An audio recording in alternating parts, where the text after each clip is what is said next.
Devara movie final గా తమిళ rights అయితే కొనేస్తారు.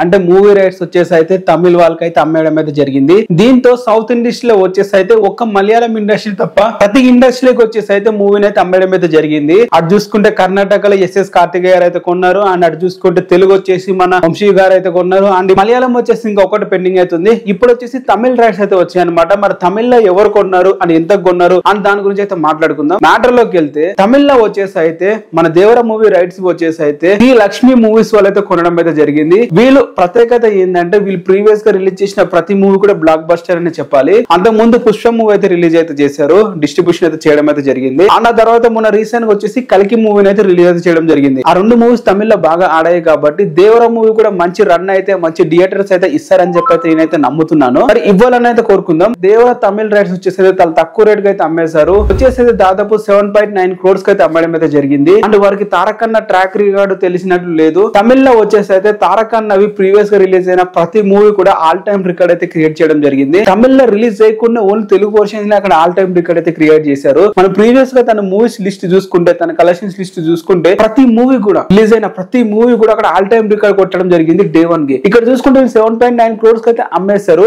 Jack pot అయితే కొట్టేశారని చెప్పాలి. తమిళ వాళ్ళు చాలా తక్కువ రేట్ కి అయితే అమ్మేశారు. అక్కడ తమిళనాడులో చూసుకుంటే జూనియర్ ఎన్టీఆర్ గారి previous movie Janata garage release అయిన డే 1 వచ్చేసి 3 lakhs అయితే కలెక్ట్ చేయడం అయితే జరిగింది. అండ్ అది ఒకటే కాదు, అరవింద సమేత కూడా ఆల్ టైమ్ రికార్డ్ అయితే కొట్టడం అయితే జరిగింది.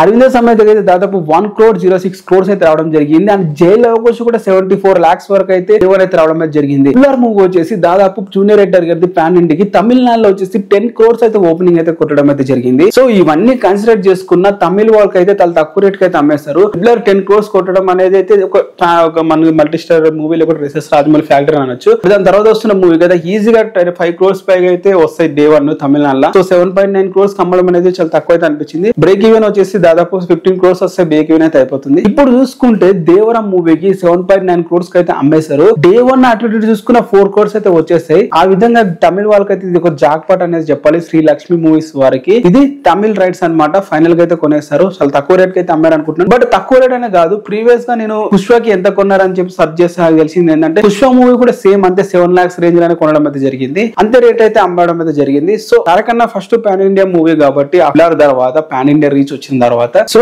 తను కొంచెం ఈ రేట్ కి అమ్మడం అయితే జరిగింది. నీల్ మూవీతో అయితే తన రేంజ్ కి తగ్గట్టు అయితే అమ్మేస్తారని చెప్పి నేను అనుకుంటున్నాను. ఇది గైస్ మరి తమిళ్లో కూడా ఆల్ టైమ్ రికార్డ్ అయితే కొట్టాలని అయితే కోరుకుంటున్నాను. మరి ఇది వీడియో. నెక్స్ట్ వీడియోలో వచ్చేసి అయితే మనకి దేవరా మూవీకి వచ్చేసి అయితే వరల్డ్ వైడ్ ఎవరెవరు కొన్నారు అని ఎంత కొన్నారు, మొత్తం బిజినెస్ ఎంత అయింది అని ఫైనల్ గా ఒక వీడియో అయితే వస్తుంది. ఆ వీడియో అయితే చూడండి ఈ వీడియో తర్వాత. Thank you for the watch.